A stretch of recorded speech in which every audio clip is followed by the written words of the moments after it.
Home at Andy himself. Andy, good friend of Vin's. It speaks for itself, this. Anybody who knew anything about Vin knew it wasn't going to happen without Pat. So, Andy Welford.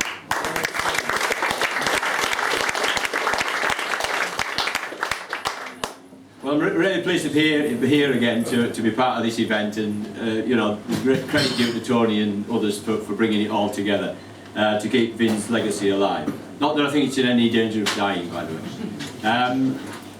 I'm going to do my poem first. It's a poem I did last year, but originally I wrote it for Vin's funeral, for the wake, and I just tried to encapsulate the man in a few lines of verse. It talks. Me and Pat were having a drink with Vin, and me and Barbara were having a drink with Vin and Pat just a couple of days before he died, and he'd come out of the hospital, and we thought he was convalescing, and we had a drink, and so we were incredibly shocked and saddened to find that he passed away a couple of days later. So in this poem I just tried to catch the essence of the man, really. He was a big family man. He was hilarious, as we all know, and he could put this humour together with very serious songs and very serious issues.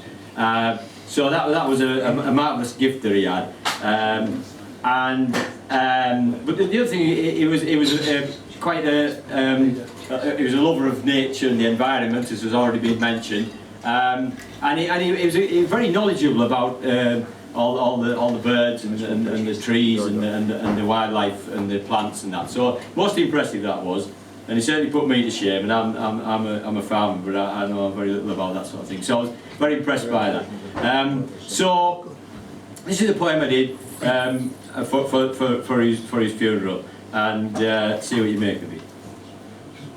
We were gathered there to say farewell to Vin. We never imagined we'd be losing him as we sat in the pub that Saturday night, and he told us his grandkids were such a delight. Now, as those kids go along life's way, your grandfather was Vin Garbutt, some might say, and people from South Bank to faraway Oz will tell them what a legend their granddad was. An evening with Vin had you aching with laughter, but then again, a short time after, his songs about tragic social issues left many reaching for the tissues. He sang about topics far and wide, of unemployment, the north-south divide, songs about northern industrial decline, a song about life down the potash mine, the struggles of people in Latin America, and a one-legged beggar in Tunisia.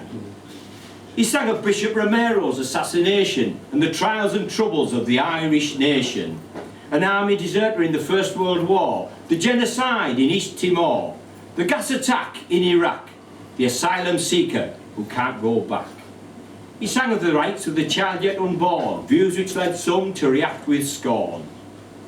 Matters ecological, matters metaphysical, his Pat a leaving son looking quite quizzical. A tub thumper he was certainly not, but he made us all think about the lot of those in hardship and in sadness. Underlying it all was compassion and kindness. Vin came from a background of heavy industry, but on occasions when we walked in the country, he knew the wild plants and the birds by name. He put this countryman truly to shame. People around here can look back with pride. He was a great ambassador for Teesside, but he couldn't have done it all without Pat. I'm sure he'd want us to be clear about that. So as he's looking down from above, I'm sure the thing that he'd really love is for live a good life to be his epitaph. But don't forget to have a good laugh.